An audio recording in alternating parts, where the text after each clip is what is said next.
My name's Becky, and I'm actually a physics teacher in the UK, and I'm going to introduce you to the Institute for Research in Schools.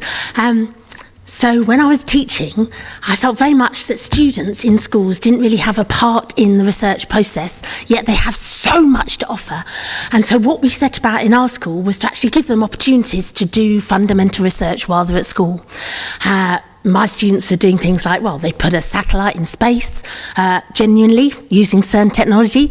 They've contributed to dark matter research, to research at CERN, to research in biomedical science, a whole range of things.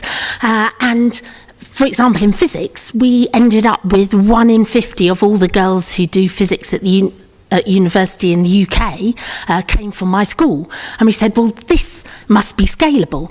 It would be lovely if more students could actually do science research while they're in school, so get a better idea of what it is to do science, and also contribute themselves. They've got so much to offer, and then do some kind of sustained collaboration across other schools. So my institute has already got 260 schools. We launched 9 months ago, so we're doing quite well, from across the world, but mostly in the UK, but we'd like more to join us. So let me give you an idea of the sort of things we do. So we started actually with astronomy, so much data in astronomy. Why not get young people to help? Because there's only so many astrophysicists. Let the students in schools take a role and contribute genuinely, so they get an idea of how amazing and how science is part of their lives. Whether they're going to be scientists or not, actually, it's a proper citizen science education while they're in school. We work a huge amount with CERN, and I've got some fantastic colleagues here from CERN.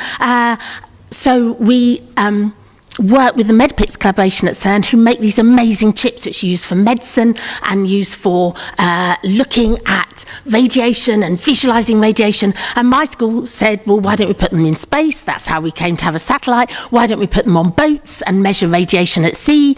They actually are put by NASA on the International Space Station, and because we're so involved, then NASA said, well, why don't you have this data and hand that out to schools to look at the radiation environment for astronauts? So that's what we're doing.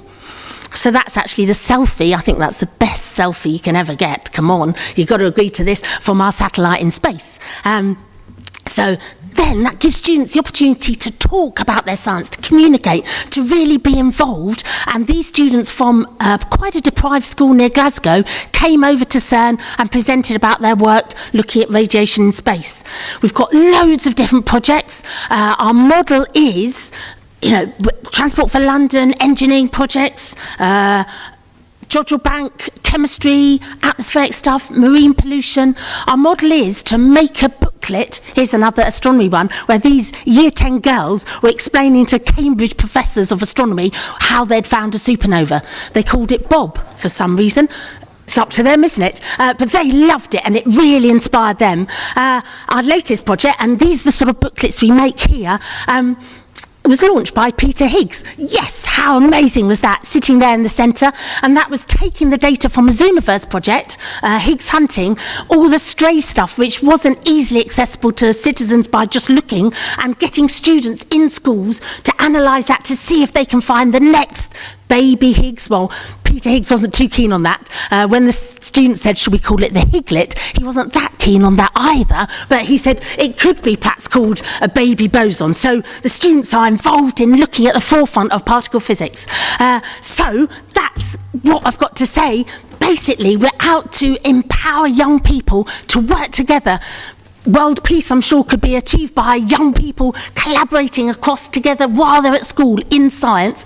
And the Institute for Research in Schools is trying to make this happen. By this time next year, we should have a dozen huge projects.